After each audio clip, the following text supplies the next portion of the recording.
இங்கு கூடியிருக்கின்ற என் தாய் தமிழ் உறவுகளுக்கும் எனது ஊர் சகோதரர் உங்கள் அனைவருக்கும் நாம் தமிழர் கட்சியின் சார்பாக இந்த மாலை வணக்கத்தை தெரிவித்துக் கொள்கிறோம்.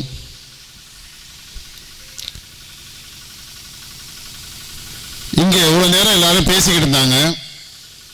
எங்க தம்பிகள்லாம் ஆதாங்கங்களையும் பிரச்சனைகளையும் உங்களிடம் முன்னெடுத்து வச்சாங்க. பொதுவான பிரச்சனைகள் என்ன என்பதையும் அங்கேயே சுட்டி காட்டிட்டு போனாங்க. இன்னைக்கு நாங்க வாக்கு சேகரிக்க போகும்போதுல எங்களுடைய வேட்பாளர் இடத்துல பலரும் புலம்புறாங்க.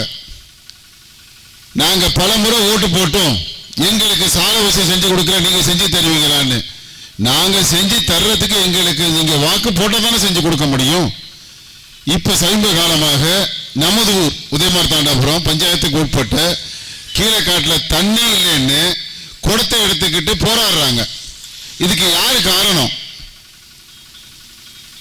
நாம் வாக்களித்த நம்முடைய எம்எல்ஏ நமக்காக என்ன செய்திருக்காரு? இதே இடத்துல மேடை போட்டு எனக்கு வந்த நிதி எல்லாரும் சொன்னாங்க வருஷத்துக்கு 3 லட்சம் 3 கோடி ரூபான்னு 15 கோடி ரூபான்னு 5 வருஷத்துக்கு இல்ல, இதை விட பல திட்டங்கள் இருக்குது. உள்ளர நபர்த்து வங்கியிலிருந்து கடன் வாங்கி நபர்த்து வங்கியிலிருந்து சேவைகள் செஞ்சு மக்களை வச்சு அவங்களுக்கு இன்னும் ஒரு எம்எல்ஏ நினைத்தால் ஒரு வருடத்திற்கு 10 கோடி ரூபாய் ஒரு தொகுதிக்கான செலவு செய்ய முடியும்.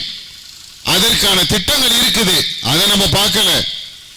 இங்க என்னன்னா ஒரு காமெடியா சொல்லுவாங்கல்ல, ரஜினிகாந்தும் செந்தில் மாறிக்க மாப்பிள்ள அவர் தான், அவர் போட்டிருக்க சட்ட வேட்டி என்னோடது. இப்படித்தான் இங்க நடந்துகிட்டு இருக்கு.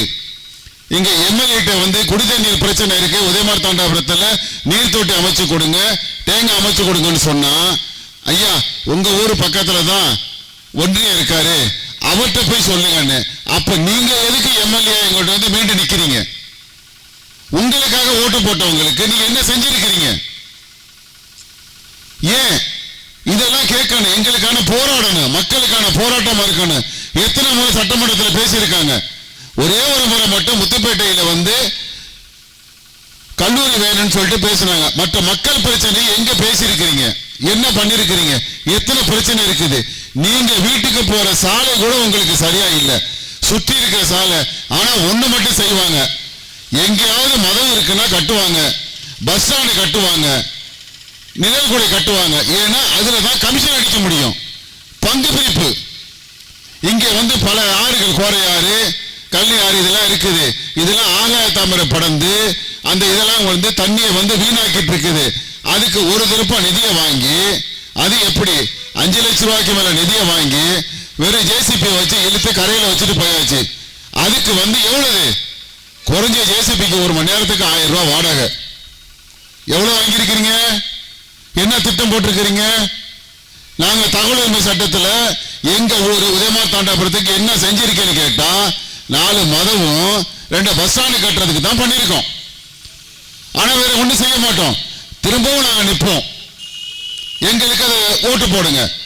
ஏன்னா புடவை கடையில கலர் கலரா புடவை தொங்குற மாதிரிக்க 15 கட்சிகளை வச்சு டிஎம்கே கையேந்தி கடைசியா நல்லா செஞ்சாங்க. டிஎம்கே காரவங்க இரு ஒதுங்கி ஓரமா இரு நான் பார்த்து சொல்றேன் அப்படின்னு சொல்லி கடைசியில தான் உங்களுக்கு அந்த சீட்டை கொடுத்தாங்க. அந்த அளவுக்கு கேவலப்பட்டு போயிட்டீங்க. இதே திருத்துறைப்பூண்டி பேருந்து நிலையம், அந்த பேருந்து நிலையத்துக்கு இங்க வாழ்ந்த மக்களுக்காக பாடுபட்ட அந்த தலைவர்கள் பேர் இல்ல, பேரறிஞர் அண்ணா பேர் வைக்கலாம். ஏன் இங்க எஸ்சி முருகன் ஐயா இல்லையா? இந்த களப்பால் குப்பை ஐயா இல்லையா? ஏன் இவங்க வந்து நினைவுல வந்து வைக்கலாம்ல? அதுக்காக நீங்க கம்யூனிஸ்ட் போராடினீங்களா? எது சொன்னாலும் ஆமா சாமி, எது சொன்னாலும் ஆமா சாமி. இந்த ஊர்ல வந்து மக்களுடைய பாப்புலேஷன் எத்தனை இருக்குது? இங்க ஒரு ஆரம்ப சுகாதார நிலையம் ஏற்படுத்தி கொடுக்கலாம்ல? ஏன் செய்யல? செய்ய மாட்டோம். ஆனா பிரச்சனைகள் வந்துச்சுன்னா எங்க நிக்க மாட்டோம். திடீர்னு 10 பேரை கொண்டு 100 நாள் வேலைக்கு நாங்க போராடுறோம். எதுக்கு நீங்க இங்க போராடுறீங்க? நீங்க நிக்க வேண்டிய இடம் எம்பி எம்எல்ஏ நீங்க தானே இருக்கிறீங்க. சட்டமன்றத்தை நாடாளுமன்றத்தில் அதை பத்தி கேளுங்களேன். அங்க தர்ணா செய்யுங்க. உங்கள்கிட்ட 4 பேர் இருக்காங்க, 3 பேர் இருக்காங்கல்ல, அவங்கள வச்சு அங்க உங்களுடைய கேள்வி எழுப்புங்கள. கேள்வி நேரத்தை மக்களை திரட்டு வந்து நாங்கள் போராடிட்டோம், முடிஞ்சு போச்சு. அதே மாதிரி பல பிரச்சனைகளை வந்து நம்ம எடுத்து சொல்லலாம், நேரம் இல்லை. இன்னும் பேச வேண்டி இருக்குது. எங்களுடைய சிறப்பு பேச்சாளர் தம்பி செல்வம் பேச வேண்டி இருக்குது. இருந்தாலும் இந்த ஊர் பிரச்சனையை இங்க இருக்கிற பறவைகள் சரணாலயம் இது சுத்தப்படுத்தி மக்கள் பயன்பாட்டுக்கு பயன்படுத்தி இங்க இருக்கிற ஏரியில தண்ணீர் தேங்கி சுற்றி இருக்க மக்களுக்கு வட்டாரத்துக்கு விவசாயிக்கு அந்த தண்ணீரை கொடுத்தாங்கன்னா சிறப்பா இருக்கும். ஆனா இதுலயே பாருங்க, நம்ம ஊர் மக்களை சொல்றேன், இங்க வெளியூர்ல இருந்து ஒரு சுற்றுலா தலமா இதை மாத்தினோம்னா வெளியில இருந்து 100 பேர் வருவாங்க, நல்லபடியா இங்க வியாபாரம் நடக்கும், பணப்பெருக்கு ஏற்படும், புழக்கம் ஏற்படும். இதெல்லாம் நம்மளுக்கு கிடைக்கிற வருமானம். இதையும் கெடுத்துட்டாங்க. தண்ணி பிரச்சனையும் முடிஞ்சு போச்சு. குடத்தை தூக்கிட்டு ஒவ்வொரு இடமா நிக்கிறோம்.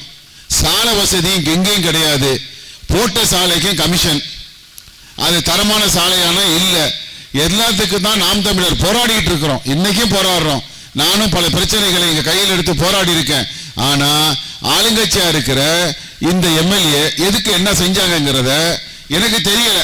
ஆனா அவங்க செஞ்சாங்கன்னா இந்த இடத்துலயே நாளைக்கு மேடையை போட்டு இந்த கம்யூனிஸ்ட்வாதிகள் பேசுங்க, மாரிமுத்து ஐயா இதெல்லாம் செஞ்சாரு, இதெல்லாம் பண்ணாரு. ஆனா பார்த்திருக்கேன், யாராவது துக்க காலத்துல தலையை காட்டிட்டு போவாங்க, அவ்வளவுதானே தவிர ஒரு திட்டங்களுக்கான ஒரு போராட்டத்தை இந்த ஊர்ல அறிவிக்கல. அதுல எங்கள்கிட்ட எல்லாரும் சொல்லுவாங்க, நாங்க அப்படி செய்யறோம், நம்ம அதை செய்வோம், இதை செய்வோம். எதை செஞ்சீங்கிறத சொல்லுங்க. இந்த ஊர் ஒவ்வொரு ஊருக்கும் அடிப்படை. இன்னைக்கு இடையூறு சங்கத்தை இந்த பக்கம் போறோம், சமுதாய கூடம்னு சொல்லிட்டு குழந்தைகளை தங்க வைக்கிற ஒரு ஹாஸ்டல் இருக்குது. அந்த குழந்தைகள் அந்த இடத்துல இருந்து எந்த ஈடுபாடு இல்லை, எந்த ஒரு சௌரியமா அசம்பாவிதம் நடக்காம அந்த இடத்துக்கு போய் சேர்றதுக்கான சாலை இல்லை. தடிக்க விழுந்தா காலி இடிப்படும், புண்ணு ஏற்படும், அந்த அளவுக்கு இருக்குது. அங்க இருக்கிற ஒரு படித்துறையை காட்டினாங்க ஒரு மக்கள். ஐயா மாரிமுத்து நேரடியா போனாராம்.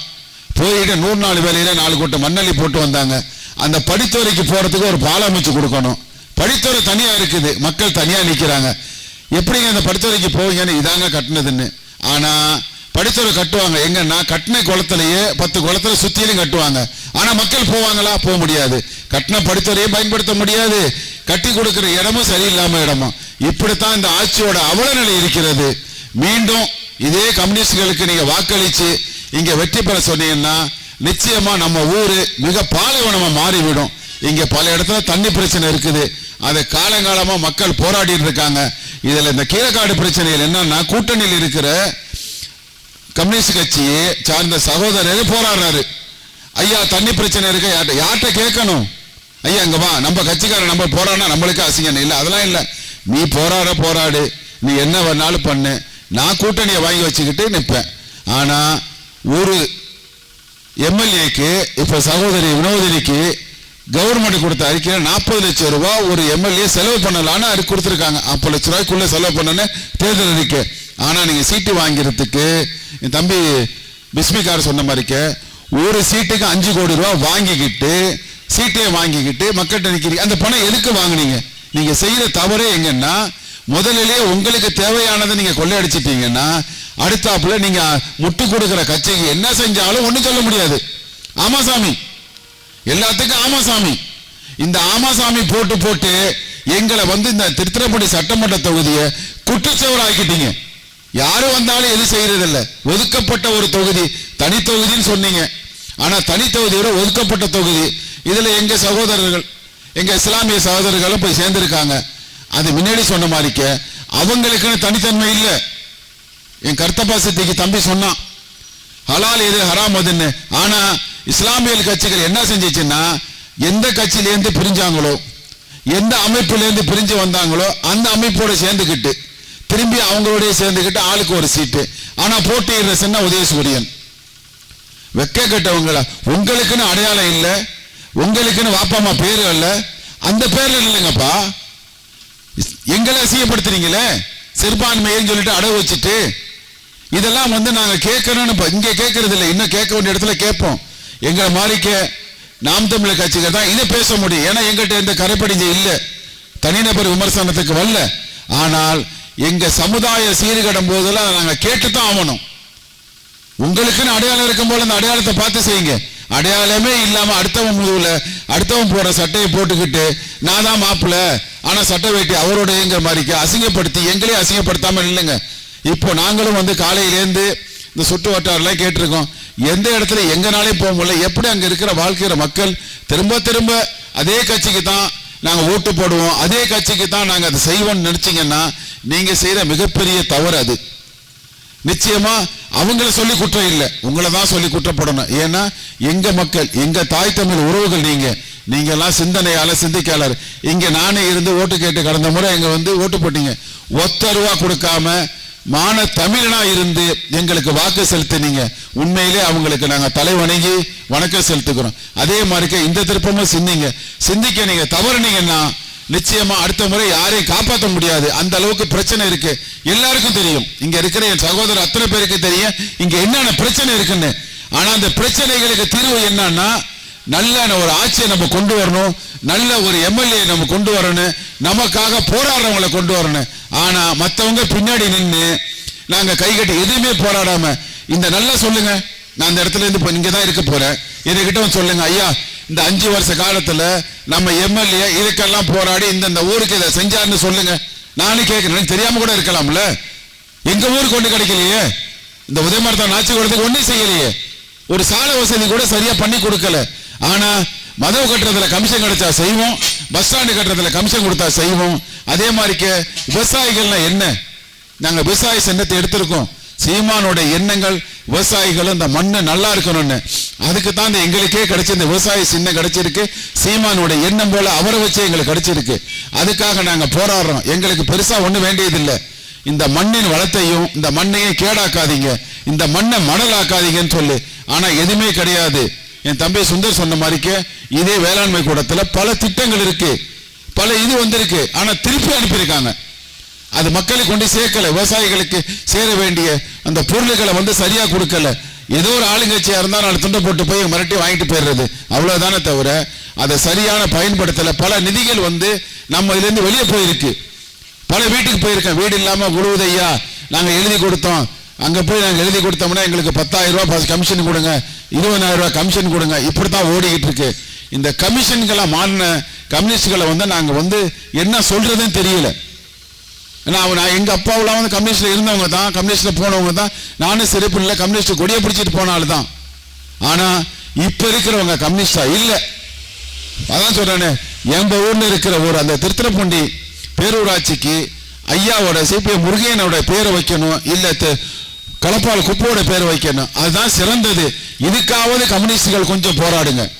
நம்மளுக்கு முன்னாடி கம்யூனிஸ்டுங்கள பேரை நம்மளோட வச்சு கொடுத்த அந்த பெரியவர்களுக்காக உங்களுடைய போராட்டம் இருக்கணும். ஆனா செய்ய மாட்டீங்க. இதுக்காக நீங்க செஞ்சுக்கலாம். ஏன்னா வாங்கின கமிஷனுக்கு வாய்ப்புத்திட்டு இருக்கிறதா உங்க வேலையா போச்சு தவிர அதை மாற்றத்தை கொண்டு வாங்க. மக்களாகிய எங்க ஊர் நமது ஊர் சகோதரர்கள் சிந்திங்க, யாருக்கு வாக்களிச்சா சரியா இருக்குன்னு சொல்லிட்டு எங்களுடைய செயல்பாடுகளும் உங்களுக்கு நாங்க வெளிப்படையா கொடுத்துருக்கோம். இலவசங்கிறது ஒண்ணு இல்லை. ஆனா எங்க சீமான் சொன்ன மாதிரிக்கையும், அதாவது பிஜேபியில வந்து நிர்மலா சீதாராமன் சொன்ன மாதிரிக்கும் இங்க இருக்கிற ஒவ்வொரு நபர் மேலையும் 1,47,000 ரூபாய் கடன் இருக்கு. நீங்க கடன் யார்ட்டையும் வாங்கல, ஆனா உங்களை விலை பேசி வாங்கி இலவசங்க பேர்ல நம்மளை ஏமாத்திக்கிட்டு இருக்கிறாங்க. நாங்க இலவசம் தரமாட்டோம், தரமான கல்வியை கொடுப்போம். கல்வினா இங்க நாச்சிக்குளத்தில் இருக்குல்ல ஹைஸ்கூல் இருக்கு, அது வந்து சீரடைஞ்சு கிடக்குது. உதயமார்த்தானத்தில் இருக்கிற பள்ளி இருக்கு, நாச்சிக்குளத்தில் இருக்கிற எலிமெண்டரி ஸ்கூல் இருக்கு. ஆனா முதல்வர் என்ன சொன்னாரு, உலக கடன் வாங்கி கமிஷன் எல்லாம் போடுறீங்கல்ல, அதாவது மக்களுடைய திட்டமா நீங்களே செஞ்சுக்கிறீங்க. அப்ப நீங்க என்ன எதுக்கு இருக்கிறீங்க அரசியல்ல? நீங்க எதுக்கு முதலமைச்சர் இருக்கிறீங்க? அதே மாதிரிக்கு இந்த இடையூறு கவர்மெண்ட் ஹாஸ்பிட்டல் என்னுடைய மகளை கூட்டிக்கிட்டு அவங்களுடைய கர்ப்ப காலத்தில் அங்க போயிருந்தேன். காலையில 8 மணிக்கு போனேன். 48 பிரசவ குழந்தைகள் அங்க வந்து இருக்கிறாங்க. மகளிர் இருந்து உட்கார்ந்து இருக்காங்க. 8 மாசம் 9 மாசம் 10 மாசமா. ஆனா டாக்டர் இல்லை. கடைசியில் கேட்டா மக்களை தேடி மருத்துவம். ஐயா, மக்களை தேடி மருத்துவம் வர வேண்டாம், அந்த போலியான ஸ்டிக்கரை ஒட்டாதீங்க. மக்கள் உங்களை தேடி வரும் போல சரியான மருத்துவரை போட்டு அவங்களுக்கு மருத்துவம் செய்யுங்க. ஆனா இங்க ஒரு கூத்து நடந்துச்சு, அது நம்ம ஊர்ல தான் நடந்துச்சு, அதனாலதான் இங்க பேச முடியும். கர்ப்பசரிகள் வந்து காலையில 8 மணிலேருந்து 1 மணி வரைக்கும் பசியோட உட்கார்ந்து இருக்காங்க. ஆனா ஒரு மருத்துவர் இல்லை. எங்கன்னு கேட்டா மீட்டிங் போயிட்டாங்கன்னு. ஆனா அதே வந்து 2 மாசம் ஒரு பெரிய ஸ்டிக்கரு, மக்களை தேடி மருத்துவம் வேண்டாம், மருத்துவரை முதல்ல மருத்துவமனையில உட்கார வைங்க, மக்கள் உங்களை தேடி போவாங்க. அதெல்லாம் நீங்க செய்யறீங்களா? செய்ய மாட்டீங்க. என்னன்னா எல்லா ஸ்டிக்கரு. இப்ப இந்த 4.5 வருஷத்துல செய்யாதத இந்த 6 மாசத்துல செய்றீங்க. எதுக்கு? திரும்பவும் எப்படியாவது ஆட்சியை பிடிக்கணும், எப்படியா கொள்ளடிக்கணும். மக்கள் நம்ம தான் சிந்திக்கணும். 4.5 வருஷம் நம்ம இங்க தானே இருந்தோம், நம்மளுக்கு எதுவும் செய்யல. இப்ப இந்த 6 மாசத்துல அவ்வளவு திட்டங்கள். என் தம்பி சொன்ன மாதிரிக்கு இது என்னது, சுற்றுலாக்காக 3000 ரூபாயா இடையில வந்து கொடுக்கலாம். யாரு நேர்மையானவங்க, யாரு சரியானவங்க, யாரு வந்து தகுதி உள்ளவங்கன்னு நீங்க நிர்ணயிக்கிறீங்க. எங்க வீட்டு பொம்பளைங்களை இவங்க தகுதியற்றவன்னு 4.5 வருஷமா ஒதுக்கி வச்சுட்டு கடைசியில 6 மாசத்துல இவங்க தகுதி பெற்று விட்டாங்கன்னு. அப்ப அசிங்கமா இல்ல? அதான் ஒரு நிருபர் கேட்டாரு, மு.க. ஸ்டாலினோட மனைவிக்கு இந்த உதவித்தொகை போதான்னு கேட்டா, நாங்களெல்லாம் அந்த குடியில இல்லைன்னு. அப்போ எங்களையே அசிங்கமான இதில் எடுத்துருக்கீங்க. அதே மாதிரி ஏடிஎம்கே சொல்லியிருக்கு, கருணை தொகை 10,000 ரூபாய். கருணைங்கிறது என்ன? ஒருத்தன் முடியாம கிடக்கும் போது, ஐயா எனக்கு கருணை பண்ணுங்க, எனக்கு ஏதாவது கருணை செய்யுங்கன்னு பிச்சை எடுக்கிறது. அந்த தொகையை அவர் தருவாராம். அப்ப அந்த அளவுக்கு நம்மளை வந்து சிந்திச்சிருக்கிறாங்க. அவர் சொன்ன வார்த்தை தான், கருணை தொகை எல்லாருக்கும் 10,000 ரூபாய் தர்றான்னு. அப்ப யாருக்கு அந்த கருணை கொடுக்கிற? முடியாதவன், யாசகம் வாங்குறவங்க தான் கருணை செய்யுங்க ஐயா, தானம் செய்யுங்க ஐயான்னு கேட்பாங்க. அந்த தானம் செய்யறீங்களா நீங்க?